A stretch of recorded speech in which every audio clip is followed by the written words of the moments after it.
আসসালামু আলাইকুম রহমতুল্লাহ। সম্মানিত লক্ষ্মীপুরবাসী, দেশবাসী, আপনারা সকলে জানেন যে আমাদের বহু কাঙ্ক্ষিত আমাদের লক্ষ্মীপুর বাংলাদেশ জামাত ইসলামীর উদ্যোগে যে ঐতিহাসিক গণজমায়েত ইতিমধ্যেই সম্পন্ন হয়েছে আলহামদুলিল্লাহ। এবং আমাদের আমিরে জামাত ডক্টর শফিকুর রহমান বিশ্ব ইসলামী আন্দোলনের অন্যতম নেতা, বাংলাদেশের এই সময়ের সবচেয়ে বড় জনপ্রিয় এবং অভিভাবক রাজনৈতিক অঙ্গনের, তিনি দেশ এবং জাতির উদ্দেশ্যে গুরুত্বপূর্ণ বক্তব্য রেখেছেন। নিঃসন্দেহে অনেকে মিডিয়ার মাধ্যমে, লাইভ অনুষ্ঠানের মাধ্যমে ইতিমধ্যে তা শুনেছেন, অনেকেই শুনবেন। আমরা আজকের এই ঐতিহাসিক গণজমায়েত আল্লাহ তাআলা আমাদেরকে সম্পূর্ণ করার তৌফিক দিয়েছেন, এই জন্য মহান মনিবের দরবারে শুকরিয়া আদায় করি আলহামদুলিল্লাহ।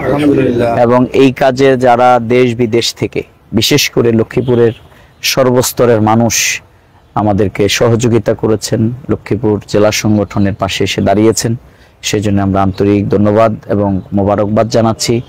এবং আমাদের একটি মানবিক, ইনসাফ ভিত্তিক উন্নত সমাজ বিনির্মাণের জন্য আমিরে জামাত আজকে এখানে দেশ জাতির উদ্দেশ্যে বক্তব্য রেখেছেন। তার ঐতিহাসিক বক্তব্যের মধ্যে যুব সমাজকে নিয়ে তার একটি বড় বক্তব্য ছিল, যে আমরা বিশেষ করে আমাদের এই লক্ষ্মীপুরের জনপদে ডাক্তার ফয়েজ আহমদ, আমাদের শহীদ মহসিন, ফজলে এলাহি, তাদের রক্তের বিনিময়ে যেমনি ইসলামী আন্দোলনের ভাইরা এই জমিনে দ্বীনের পথকে উর্বর করেছেন, এবং ফ্যাসিবাদের বিরুদ্ধেও আমাদের প্রিয় ভাই শহীদ আফনান ওসমানেরা তারা জীবন দিয়ে এখানে প্রমাণ করেছে যে এই মাটি অন্যায় এবং অবিচারের বিরুদ্ধে বরাবরের সোচ্চার, এবং আগামী দিনে সেটি থাকবে ইনশাআল্লাহ।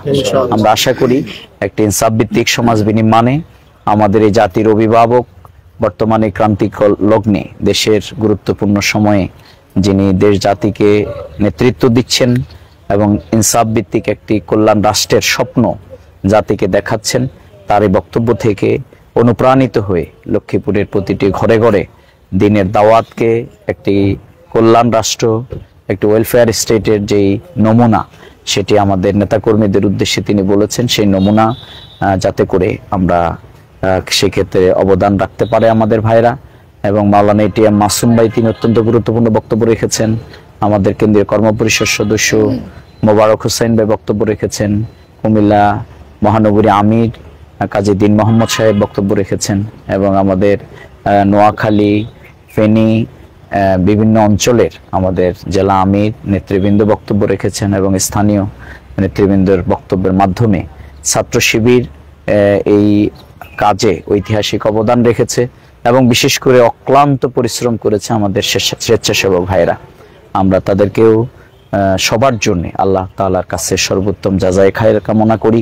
এবং এই আয়োজনে যারা সার্বিকভাবে সহযোগিতা করেছেন, আমরা আমাদের পক্ষ থেকে তাদেরকে আন্তরিক ধন্যবাদ এবং মোবারকবাদ জানি।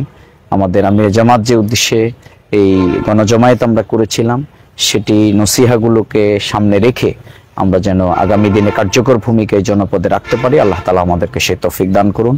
সবাইকে ধন্যবাদ। আসসালামু আলাইকুম রহমতুল্লাহ বারাকাতুহু।